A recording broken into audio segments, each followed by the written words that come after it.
चलिए बच्चों, स्टोरी को थोड़ा सा और आगे बढ़ाते हैं और बात करते हैं कुछ चीज़ों के बारे में। देखो, हम चीज़ों को सब्सटेंस की जो स्टेट है, जैसे हम जानते हैं सॉलिड, लिक्विड, गैस, तो हर चीज़ को इसके टर्म में डिफाइन करना कभी-कभार थोड़ा मुश्किल हो जाता है। जैसे मैं आपसे पूछूं अगर कि आप बूट पॉलिश को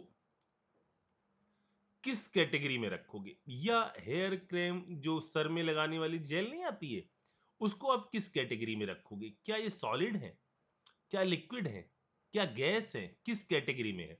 बूट पॉलिश ऐसा नहीं कि फैल रही है जब डब्बे में रखी हुई है, लेकिन जब आपने उसको शू पर लगा दिया तो बिल्कुल वो लिक्विड की तरह चारों तरफ फैल जाती है। बिल्कुल ये सर में लगाने वाला जेल नहीं आता है, वैसे बाल सींग की तरह खड़े कर लेते हैं, तो वो वाला भी ना लिक्विड है, ना सॉलिड है, ना गैस है। ठीक है, तो साइंटिस्टों ने एक अलग से कहा कि सब्सटेंस की एक और कैटेगरी या सॉल्यूशन की एक और कैटेगरी डिफाइन करी, और जिसको उन्होंने कहा कोलाइडल सॉल्यूशन। ठीक है, या कोलाइडल स्टेट। कोलाइडल सॉल्यूशन को उन्होंने कहा कि यहां पर कुछ ऐसा हो रहा है जो अलग है, किससे? ट्रू सॉल्यूशन से। यहां कुछ ऐसा हो रहा है जो अलग है ट्रू सॉल्यूशन से। ट्रू सॉल्यूशन में, ट्रू सॉल्यूशन का मतलब क्या है? ट्रू सॉल्यूशन का मतलब जैसे आपने NaCl को पानी में मिला दिया, NaCl इन वाटर। ठीक है, NaCl को आपने पानी में मिला दिया, ये आपका ट्रू सॉल्यूशन है। यहां क्या होता है, यहां जो पार्टिकल का साइज है, जो सोल्यूट पार्टिकल का साइज है, वो आपका बहुत बहुत स्मॉल है। जो सोल्यूट पार्टिकल का साइज है वो आपका वेरी वेरी स्मॉल, आप इसको नहीं डिटेक्ट कर सकते हो विथ नॉट ऑब्जर्व्ड। चाहे आप अल्ट्रा माइक्रोस्कोप ही क्यों न ले लो, आप इसको ऑब्जर्व नहीं कर पाओगे। किसके अंदर के पार्टिकल को? ट्रू सॉल्यूशन के अंदर के पार्टिकल को। ठीक है, एक और स्टेट है जिसको हम कहते हैं सस्पेंशन।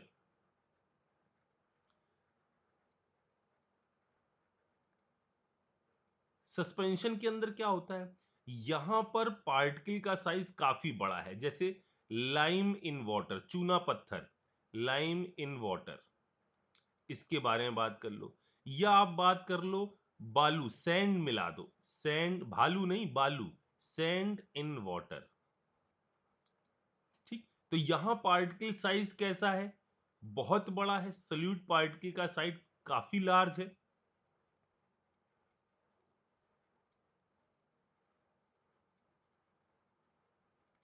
ठीक है, अच्छा, इन दोनों में यदि हम ट्रू सॉल्यूशन में बात करें तो ट्रू सॉल्यूशन के अंदर और एक चीज होती है कि ये आपके सेटल नहीं होते हैं, not settle due to gravity. ठीक है, ये ग्रेविटी के द्वारा सेटल नहीं होते। ठीक, और सॉल्यूशन कैसा होता है? होमोजीनियस होता है। सॉल्यूशन कैसा होता है? होमोजीनियस सॉल्यूशन होता है। होमोजीनियस सॉल्यूशन का मतलब क्या है कि यदि आप यहां पर NaCl का एक सॉल्यूशन बनाएं, ठीक है, ये NaCl का सॉल्यूशन है, इसमें आप किसी भी पार्ट को ऑब्जर्व करें, यहां पर जो NaCl और वाटर का रेशियो है वही NaCl वाटर यहां पर भी मौजूद है। ऐसा नहीं है कि यहां वाला पानी जो है ज्यादा खट्टा होगा और यहां वाला पानी जो है कम खट्टा होगा। ट्रू सॉल्यूशन में ये पूरा होमोजीनियस मिक्सचर है, जबकि हेट्रोजीनियस सॉल्यूशन होंगे ये वाले।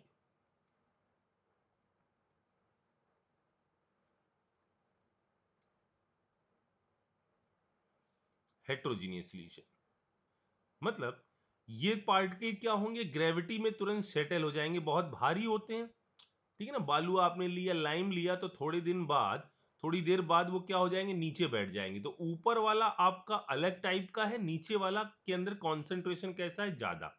इसलिए ये जो सॉल्यूशन है आपका, ये सॉल्यूशन किस कैटेगरी में आता है? हेट्रोजीनियस सॉल्यूशन की कैटेगरी में आता है। ये बात भी समझ में आ गई, ठीक है।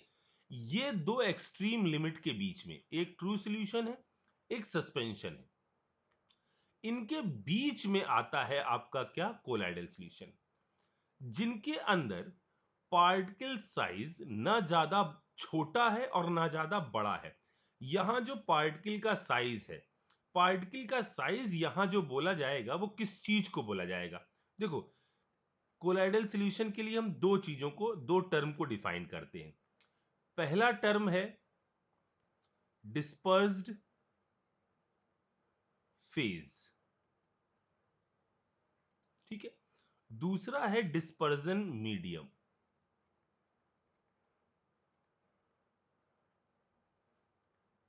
ठीक है, मीडियम मतलब वो चीज जिसको आप किसी सॉल्यूशन में कहते हैं एक सॉल्वेंट। फेज जिसको आप किसी भी सॉल्यूशन में कहते हैं एक सॉल्यूट। तो इसके अंदर डिस्पर्स्ड फेज के जो पार्टिकल हैं उनका जो साइज होता है वो साइज ना बहुत ज्यादा छोटा होता है और ना बहुत ज्यादा बड़ा होता है। उनका डायमीटर आता है 1 नैनोमीटर से 1000 नैनोमीटर के बीच में। 1 नैनोमीटर से 1000 नैनोमीटर के बीच में, ठीक है। ना बहुत छोटा है ना बहुत बड़ा है। इसका मतलब क्या है मेरा, कि ये आपका पास हो जाते हैं, pass through filter paper. Filter paper से तो ये पास हो जाते हैं, जिनके अंदर पोर्स जो बने होते हैं, होल जो होते हैं वो काफी बिग साइज के होते हैं। लेकिन not pass through, not pass through animal membrane.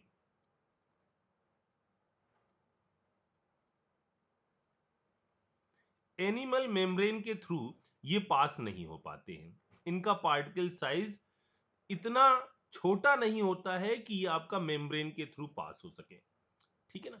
अच्छा, ये आपका एपियर होते, जैसे इसका एग्जांपल लिख दूं तो आपको और समझ में आएगा। इसका एग्जांपल होता है मिल्क और कई सारे और, जैसे ये सारी चीजें हैं। इनका एग्जांपल है, जैसे मिल्क के बारे में बात करो।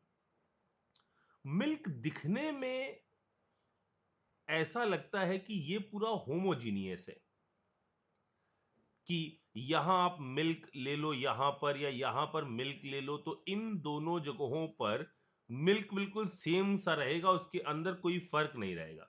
लेकिन ऐसा होता नहीं है, क्योंकि इसके जो पार्टिकल होते हैं वो आपका ऑब्जर्व करे जा सकते हैं अल्ट्रा माइक्रोस्कोप से। तो यदि आप अल्ट्रा माइक्रोस्कोप से इन चीजों को देखो तो यहां पर आपको क्या चीज दिखाई देगी। एक जगह पर जैसे ये हमने एक बूंद ली, यहां पर क्या होगा, कुछ ये आपका बायोमोलिक्यूल होगा, ऊपर फैट चढ़ा होगा। यहाँ बायोमोलिक्यूल्स होंगे, फैट चढ़ा होगा, इधर कुछ और होगा, कुछ बायोमोलिक्यूल्स होंगे, कार्बोहाइड्रेट होंगे, ठीक है। तो ये कंपोजिशन हर जगह पर अलग अलग होगा। तो ये दिखने में लगते हैं कैसे, कि ये आपका होमोजीनियस है, but colloidal solution as such किस टाइप का पार्टिकल है या किस कैटेगरी में हम रखेंगे, इसको हम रखेंगे हेट्रोजीनियस। इनका नेचर कैसा है, ये हेट्रोजीनियस नेचर के होते हैं। इतनी बात समझ में आ गई। अच्छा, अब यहां पर एक छोटा सा नोट जो काम आ सकता है आपके, कि अगर आपसे कोई पूछे कि एयर, एयर को आप किस कैटेगरी में रखोगे, तो आप एयर को जो रखोगे वो कोलाइडल की कैटेगरी में नहीं रखोगे, आप उसको ट्रू सॉल्यूशन की कैटेगरी में रखोगे।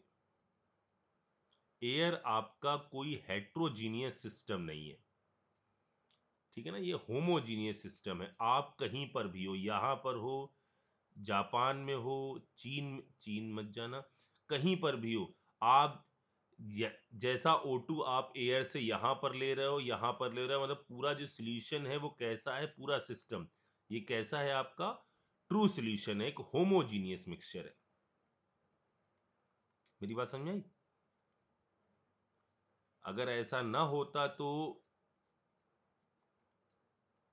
लोग क्या कहते कि हमारे पास ज्यादा अच्छी वाली O2 भेज दो, ठीक है ना, ज्यादा अच्छा एयर का कंटेंट भेज दो। ऐसा नहीं, कहीं पर भी ये सबको बराबर अधिकार मिला हुआ है, यहाँ पर सांस लो या कहीं और सांस लो।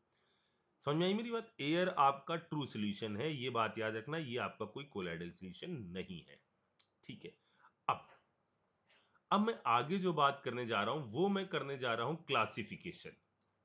आगे की कहानी से पहले हम लोग करेंगे क्लासिफिकेशन ऑफ कोलाइडल सोल्यूशन।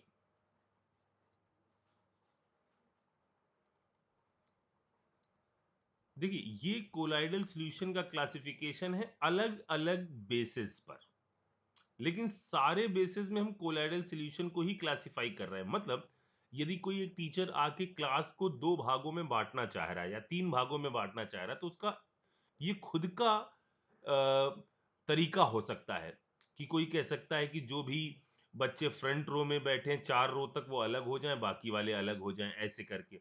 या कोई ये कह सकता है कि जिनके नंबर शुरुआत में 50 तक आए हैं, शुरुआत की रैंक 50 तक है, वो अलग, बाकी लोग अलग। कुछ कह सकते हैं गर्व अलग और बाकी क्लास अलग। कुछ भी हो सकता है, मतलब ये अपना अपना नजरिया है, ठीक है।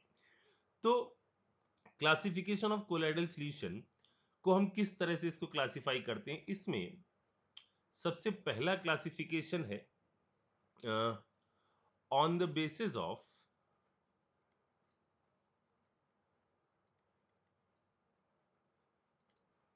फिजिकल स्टेट,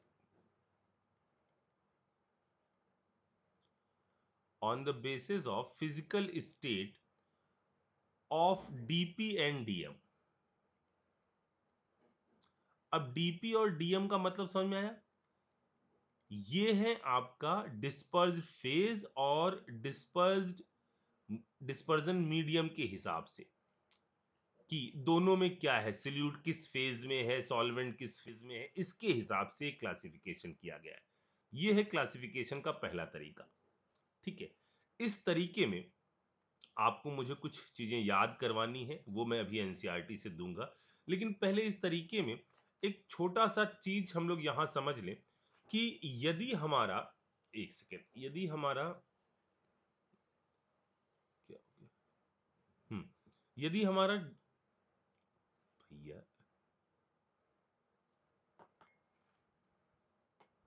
हाँ, यदि हमारा डीपी, डीपी को हम यहां पर इस कॉलम में यहां पर मेंशन कर रहे हैं, ठीक है। यदि डीपी हमारा गैस है या लिक्विड है या आपका ये सॉलिड है, ठीक है, ये हमारा डीपी है, ये हो सकते हैं गैस, लिक्विड या सॉलिड, ठीक है। इधर जो चीज हम इसमें इस तरफ लिख रहे हैं, यानी एक रो में लिख रहे हैं, उसको हम ऐसे लिख रहे हैं, यहां हम DM लिख रहे हैं, यानी जो डिस्पर्जन मीडियम है।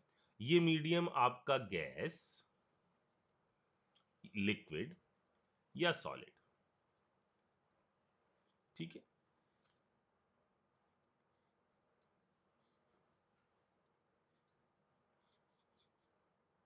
अच्छा, जब आपका, अब हम ऐसे चलेंगे, ऐसे और ऐसे, डिस्पर्स फेज, डिस्पर्जन मीडियम, यहां वाली कोलाइडल सॉल्यूशन को क्या कहेंगे?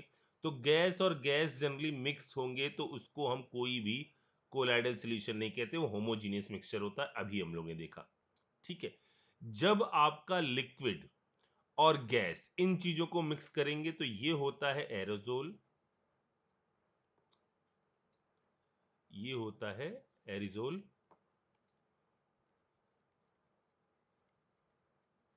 ये भी एरिजोल, ये होता है सॉलिड सोल,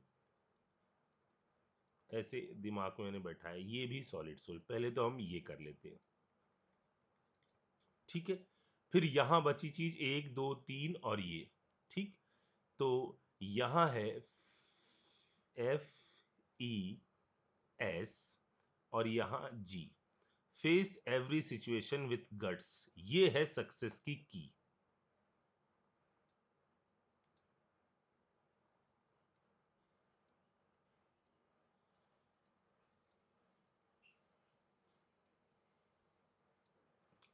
ठीक है, ये है आपका, इसको हम कहते हैं फोम, ये है इमल्शन, ये है सिर्फ सोल, और ये है जेल। ठीक है, ये पहला क्लासिफिकेशन हुआ on the basis of physical state of DP और डीएम। आप इसको इसके नीचे लिखेंगे, इस साइड में लिखेंगे, ठीक है ना। फिर अगला एरो बनाएंगे यहां से, जो हम एरो इसके इधर ले जा रहे हैं, ये एरो इधर आ रहा है, अब मैं अगला क्लासिफिकेशन इधर कर दूंगा। ठीक है ना, आपको ये पूरा बड़े से पेज पर बना लेना है इधर। ठीक है, यहां पर अगला जो क्लासिफिकेशन हम कर रहे हैं वो कर रहे हैं on the basis of interaction between DP and DM, on the basis of interaction between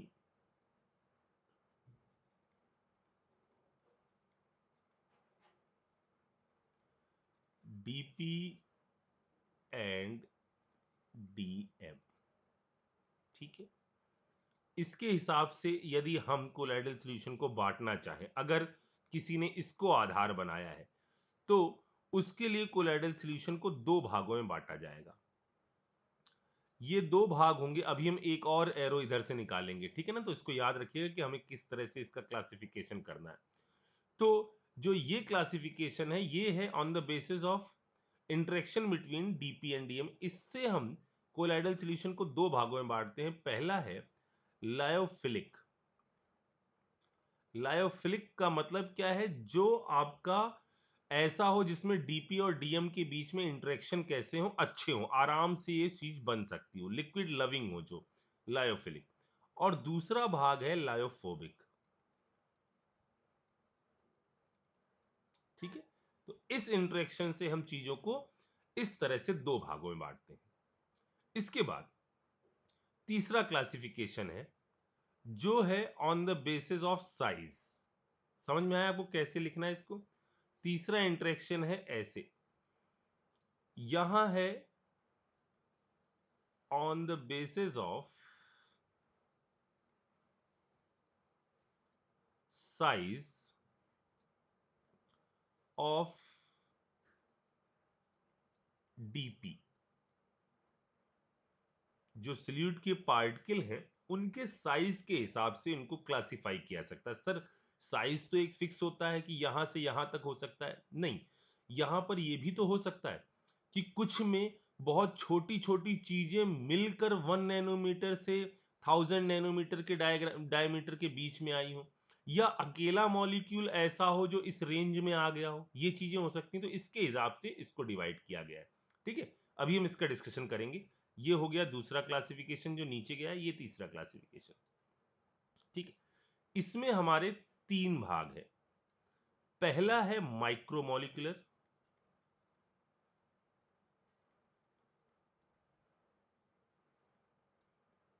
ठीक, या इसको एक नाम और दे देते हैं मल्टीमोलिकुलर।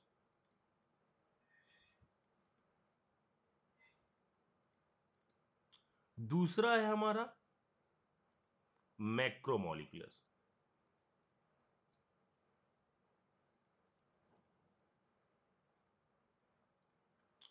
और तीसरा क्लासिफिकेशन है बच्चों, यहां गुच रहा है, आप इसको सही से लिखिएगा। ये इसका ए, ये है बी, और ये तीसरा भाग है एसोसिएटेड।